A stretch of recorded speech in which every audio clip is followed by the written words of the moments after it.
So interesting. Okay, United. I'm excited to talk to them and learn more about the game behind the game. That's my little mini theme in my head.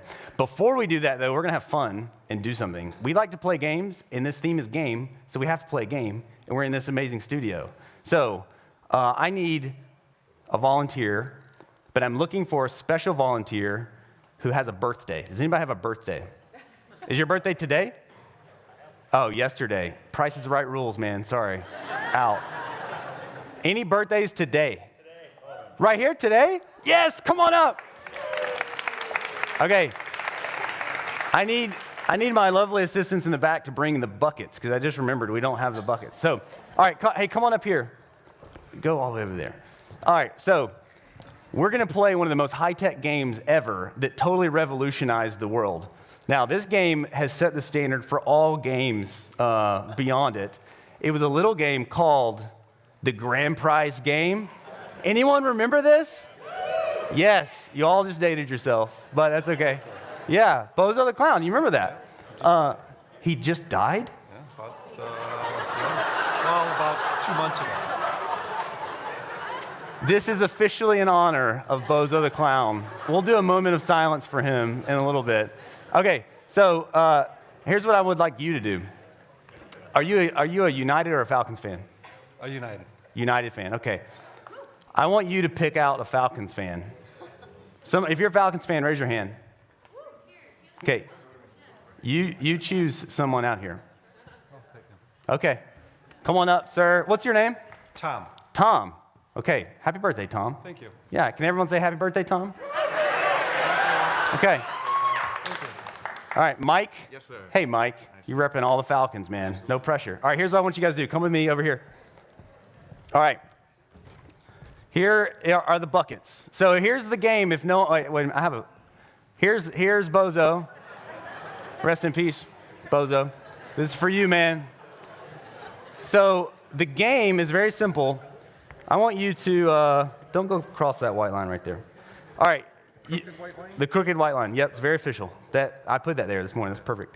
So you're going to get a chance to throw a ball in a bucket. Start with one, and you'll progress up. Now, officially in the game, if you miss the second bucket, it's over. You sit down, and you're crushed as a 10-year-old, like your dreams are over. But in this game, you're going to get to keep going. But every time you miss, our friend Mike's going to get the prize. Every time you make it, you get the prize. Guys, we got some good prizes, too. So this is high stakes, high pressure, okay? Here, here, Mike, why don't you hold some of the balls here to help? I'm not going to deflate them or anything. Yeah. Squish them a little bit. No cheating. All right. I'm actually going to adjust this last one because I think that's a little brutal. All right. Okay, so here's how it works. If you make one, you're going to get a prize. And maybe Kyle, why don't you run out and tell us what the first prize is? Kyle and Emily, let's give them a round of applause. So you're just going to win prizes if you make this. Wonderful. Okay, so no pressure. There's some really good stuff in there. Right. And all these people are watching on the first one. Okay. You can totally make this. I hope so. Okay, you ready? Everyone do a drum roll. Yeah. Okay. Wait, hold. You've won some sunglasses. Big prize. Okay. Now I noticed you leaned a little bit. You know, you're tall, 6'2", 6'1"? 6'1". 6'1", okay. Let's not let your hand go right past here, okay? Can you do that? You can be a man of integrity, Tom. Okay. All right, drum roll, bucket number 2. Oh! All right, Mike gets the prize. Mike, what have you won? All right, a little doll. All right, bucket number 3, Tom. Drum roll. Oh, Mike, you're winning more. Mike wins this one. Atlanta United swag bag. Thank you, Atlanta United. Thank you. Now, there might be an autographed ball in that. I think there's an autographed ball. You can check it out later. Okay. That was a big miss, Tom. That one hurts. All right. Bucket 4, you got it. Hey, look. Right here. Focus. Hey, look. Wait, eye contact. Focus. You got it. Oh! Mike, you're on fire! Conan O'Brien chairs. Other Turner swag. Okay, Tom. Tom, do you want to try bucket 4 again? Sure. Okay. Oh! All right. Let's go bucket 5. Oh, come on, you got it, Tom. You can do it. This one, last chance. Wait. What is Mike 1 now for bucket 5? Yeah. I'm so sorry, Tom. Oh, some nice headphones. Mike, you are racking up. So we should switch places. It's my birthday. You're right. All right. All right, hey. No, Tom. No, Tom. Tom.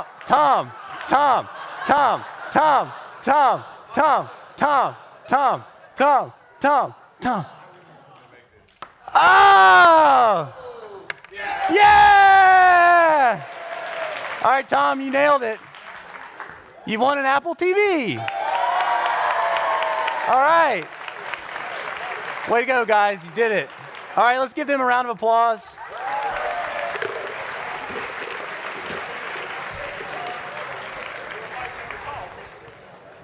Wasn't that fun? The most high-tech game ever in this place. We're going to just throw ping pong balls in buckets. Let's give Skate and Mike a round of applause.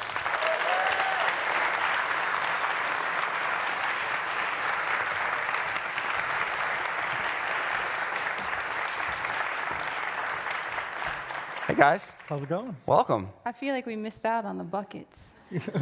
I thought about going like Jimmy Fallon and letting you guys compete. That would have been fun, That huh? would've been fun. Maybe afterwards. Okay, so I have a question to start off with you, Skate, because you're sitting closest. So I would like to know more about your background because you've had an amazing career as an athlete and now as a professional. So was there ever a moment when you were a kid that you knew that soccer was going to be your path? Did I know it was going to be my path? I always enjoyed it. I was a super, very hyperactive, still pretty hyper to this day, hyperactive kid. So my mom enrolled me in every sport possible just to try to wear me out at night, and it still didn't work. But I fell in love with the game when I was probably 7. I remember playing and not wanting to leave the field and wanting to be out there I had a bunch of cousins that were all guys that they actually lived next door. It makes me sound like a total country bum, and I was. But as I grew, I started realizing that soccer was, it was my family, it was my network, and I loved it. And then when I broke my neck in 2006, it was this massive reality check of what next? Who else are you? What's your identity outside of sport? And I divorced the game and left, and went and worked in the venture capital world, and actually was in South Africa doing some nonprofit work. And I had a moment there where the game was brought back to me, and it was a bone-chilling moment. And it was I saw the power of soccer on a global level and how it really does change people's lives. And I realized at that moment it didn't matter how far I ran. The game found me again, and I found the game, and here I am. Wow. Still in it. That's awesome. I love that. So, Mike, similar question for you. Yep. So, was there ever a point when you were a kid that you just thought, okay, design, photography, creative endeavors are my path? Is there a moment you can tell us about? I wish I could say I knew that was the path and I had this vision from day one, but I really didn't. I just kind of fell into it. Early on, I was always really creative, and my mother introduced me to pastels, and my uncle into charcoal drawing.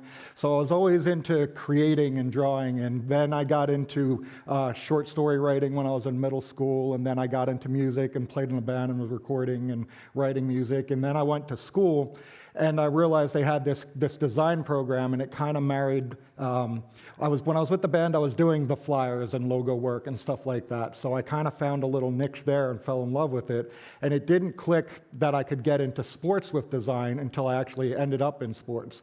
I think my portfolio project when I graduated college was a New York Giants CD-ROM. So I kind of put the connection there a little bit.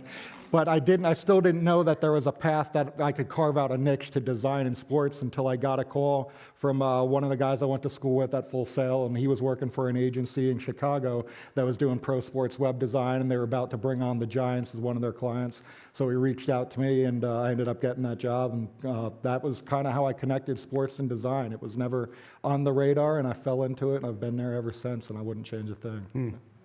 So what was it like when you got a call from the Falcons to join the team? Tell us about that experience. Yeah, so when I was with the agency, the dot-com bubble burst, and the Falcons were one of my clients, so I had a relationship with them a little bit. And then I was unemployed doing freelance work for about a year, and then the Falcons and the Lions called in the same week. So I had interviewed with both, and I was really debating where I wanted to go, and I ended up choosing Atlanta, and I wouldn't change a thing. I've been here. This is going to be my 17th season.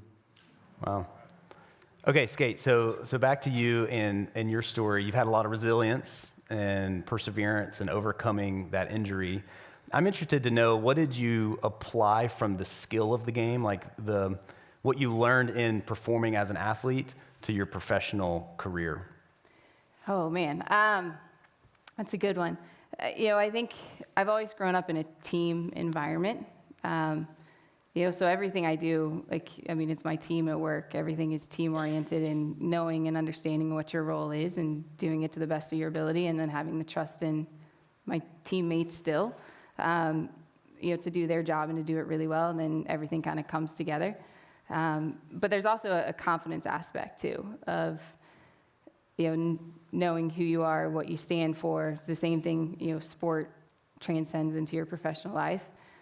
So for me, the confidence aspect and the teamwork aspect are two big things. And also, it's just, I like to win.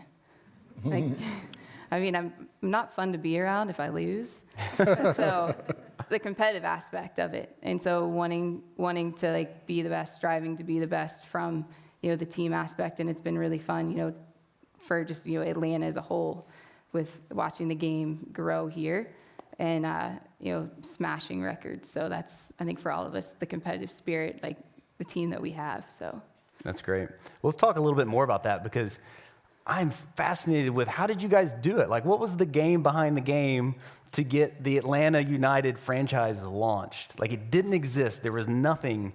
And it seems like all of a sudden, even in this crowd, there was more United fans than Falcons fans. So how did you, from scratch, create that fandom? You want to go first? Sure. I think from day one, we just connected with people that were passionate about soccer, and found those people and found ways to connect with them authentically in the city, and not make them come to events that we were putting on, but go to the events that they were already going to be at, going to all the World Cup watch parties and engaging with fans there, and kind of just bonding around the love of the game first, and not trying to force our brand onto anybody. Yeah, and I 100% agree with that. And knowing that Atlanta is such a global city, it's a melting pot, and soccer is the world's game. So there's not a better place, to grow the game and to root it here in Atlanta. And leveraging the spirit of those avid fans. I think people here were hungry. They were hungry for, something that they could own. And so it doesn't matter, the story that we tell, it doesn't matter if you're from Atlanta, you're from somewhere else, you love soccer, you don't love soccer. The story that we tell weaves all of that together and unites them around the pitch. So, for us, leveraging the spirit of those avid fans, like Yep. Benford said, and then, connecting emotionally with people on, the game fits Atlanta. Were you guys surprised? Did you expect it to take off like it did, or were you totally surprised? We were joking backstage. I still don't think people are going to show up at the games. I stand there every match day, and then people on my team skate. The game is sold out. There's 71,000 tickets that are out the door. I'm like, they're still not going to show up. So, there was a moment, the first game at Bobby Dodd. I was standing there, and I was really, really excited. It was a bummer. Yeah, you couldn't open it, Mercedes-Benz Stadium, but Bobby Dodd has got so much history behind it. So there's, to me, first time I walked in the stadium, you see all the metal benches and the sounds that I know, vibrating off of that. I knew it was going to be an incredible atmosphere. But I was staying outside, and I remember the march coming down, and I just stood there, and it was this sea of red and black coming in. And it was a chilling moment for me. And it's still every match day, shoot, even on a Tuesday morning, I'll be at a coffee shop and I'll see someone walk in an Atlanta United t-shirt, and it's, holy smokes, they know what it is. Yeah, a lot of people do. Yeah. Yeah, I see a hat over there, so I'm gonna give props to the guy over there. So I want to know more about the process to create the identity. I'm a branding guy. There's a lot of people here that were interested in the little things like the logo and the name and the colors. So can you give us more of what that experience was like the progression of it and how some of those decisions were made? Yep. So early on, when we first came out, it was MLS Atlanta 2017. We didn't even have a name or a team yet. So we started with some initial type marks, and I remember when we were working on the logo, some of the first things that we did ended up getting rejected because it looked too much like a logo, and we didn't want things to feel like this was a permanent mark and this was the permanent name of the team. So we kind of refined things a little bit and kind of pulled back. And even in that process, the management wanted it to be the Falcons colors, still red, black, and silver. And selfishly, our creative team just begged, can we change the silver to gold just so we have another color to work with? And our CMO at the time said, I don't think I'm going to like it, but you can show it to us anyway. And we did, and we ended up getting it sold through. So that's how we got the gold into everything. And then we ended up starting working with Adidas. Once we had the name was kind of generated by fans through a survey and submitted and voted up. And then working with Adidas, we started to kind of build our story and develop the 5 pillars of character, and that's what the 5 stripes represent. And then we were debating between the crest, kind of a circular crest badge, or like a more traditional soccer crest. And we kind of leveraged the city seal from Atlanta and kind of went with that circular shape to tie back to the city a little bit. And using the strong, kind of dominant A referred back to the strength of the city. So we wanted to always kind of pull inspiration from the city of Atlanta and let that kind of drive our vision. That's great. That's fun to hear the backstory on that and how decisions were made. Was Arthur Blank involved in that? Yeah, he was absolutely involved. Not in the weeds, but he typically lets the experts do what he's hired them to do. But when he's got opinions, you know. So he didn't pull out a pen and pad and start drawing what he wanted? No, okay, no. That's good. Good to know. We're lucky like that. Yeah. Management lets creatives be creatives. That's great. Okay, Skate. So similar type question, but I'm interested in one of the things that's different about soccer culture than American football is the chants, right? Like people are constantly standing, the fan section's going nuts. You don't really sit at the game. How did the chants get created? Because they didn't exist 2 years ago, it seems like, but now there's these things that everyone knows and they all scream and say. So did the fans create those chants, or were they created officially from the club? Well, is there anybody in here that's in a registered supporter group by any chance? Anyone? Awesome. Okay, good. Saw some hands. Otherwise, that would have been really awkward. It's the global game. There's this unique culture that's almost intimidating to a casual fan. Soccer can be intimidating, but the supporter culture, that drives the energy within a match. And so when we actually started, our first, call it our coming out party, was actually 2 years ago, two or 3 years ago this weekend, so Inman Park Festival. And we participated in the parade there. And part of it was, we had a couple different, supporter groups that came to it and joined us in this march. And I think at the time we had 6 or 7 full-time staff. And so it would have been pretty awkward for 6 or 7 full-time staff to be walking in this parade. But, the supporters and some of the founding members joined us. And, chants and cheers you see them no matter what, country you're in at a soccer match. And they evolve, and every group has their own. And what's incredible and it's spectacular about our supporter groups is on match day, you can't tell one group from the other. They literally unite behind the 5 stripes and chant and cheer together. And you can't tell someone who's in a recognized supporter group, from just a regular season ticket holder there. And that's what makes that atmosphere incredible. So from a chant and cheer perspective, they are created by the fans. And we might, be hanging out with them and try to, help a little bit, but at the end of the day, it's fan-driven, and that's what makes this brand so special, is we really do listen to the fans, encourage the fans, and help drive that message. That's interesting. How do you balance that? Like, how do you have official rituals like the golden spike. From my perspective, seems like that was something that was more like officially club generated. How do you balance like an official idea versus a fan suggested idea, and how do you decide which one to really promote and push out there? It's like steering a ship, a giant ship, so, the current is going to steer you one way, and sometimes you might have to fight it and push back the other way, but slowly. But at the end of the day, you're just trying to steer to get to the ultimate destination, which is create, the best soccer club in the world, whether you're a fan or a player. Some of the traditions, yes, were club-driven, like the Golden Spike. I'm sure many people in here know the story behind Atlanta, and they say that, if that first railroad the hub hadn't been built here in Atlanta, we would just be another frontier town. It wouldn't be what it is today. And so, me not being from Atlanta and learning the story about Atlanta, and when you're trying to build this brand of Atlanta United, it's really important to understand the city's history and where we are. And there is this, this spirit from, the original kind of settlers of Atlanta that decided to take it beyond just, that one point that connected to the Midwest. It was, let's connect all these little other towns here and around, milepost 1, and take that initiative. And so for us, the spike, is the Atlanta people driving in that railroad.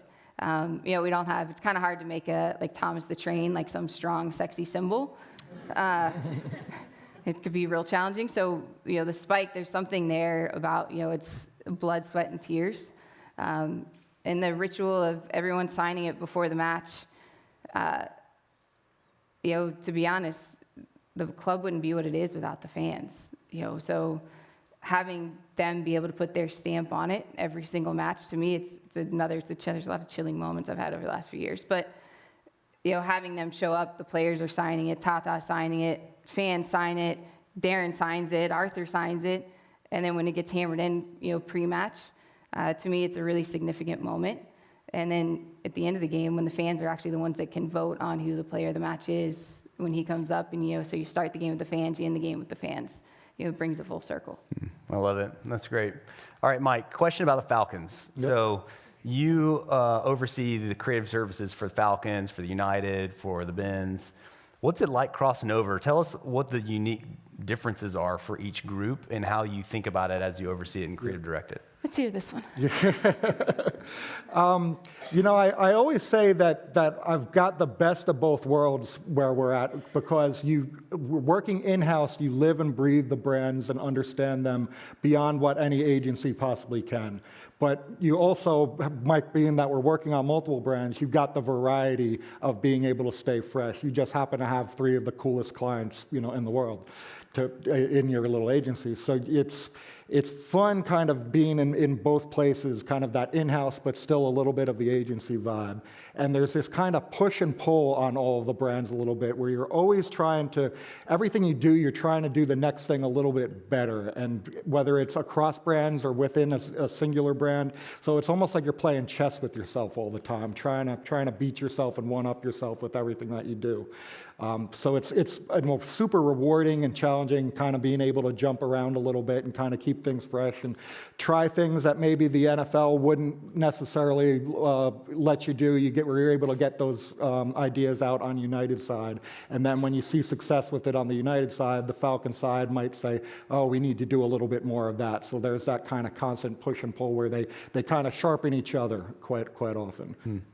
So you mentioned freshness, and I'm curious to know, how do you guys stay inspired? Like, how do you keep innovating, thinking about what the next idea is, either on the direct design, photography, creative side, or thinking about fan engagement? What inspires you and keeps you thinking about, what's next and what's a fresh idea? What inspires you?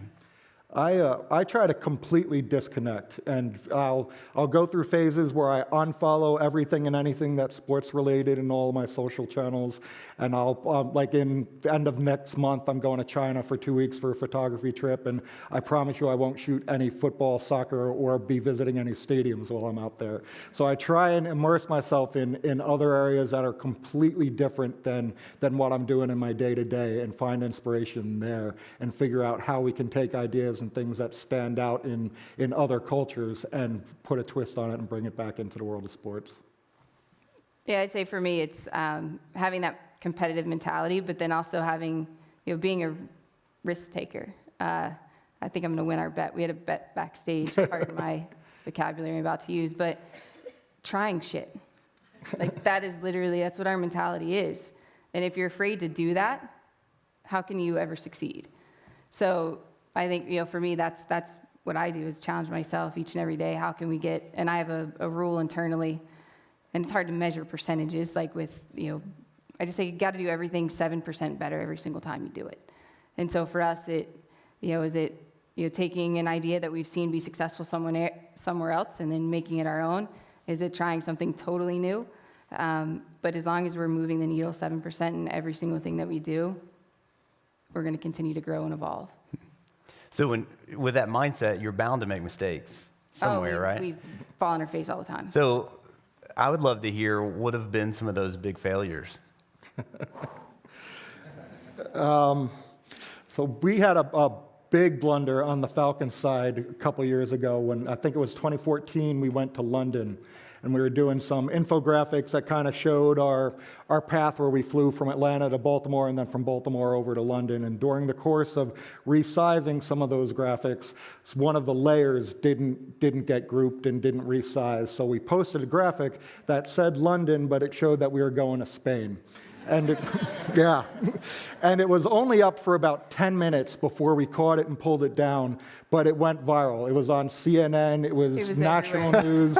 The headline was "Falcons don't know where London is," and this happened. It was literally my 40th birthday in London when I'm sitting in a bus going to a photo shoot when we got the notice, and it was one of those oh shit moments.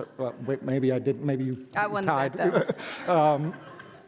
And I honestly didn't know if this was I'm getting fired on my 40th birthday in London and having to figure my way back to the States. But everything worked out. I think one of the big things that we learned from there is online proofing. We're not email proofing things as much anymore, and it's keeping everything in a central repository. And stuff goes viral fast. It was up less than 10 minutes before we figured it out, and it made national media. So always be proofing. That wins. That wins. We fail every day, but my mentality is we try not to remember those things and try not to harp on them. You just make sure you don't ever do that again.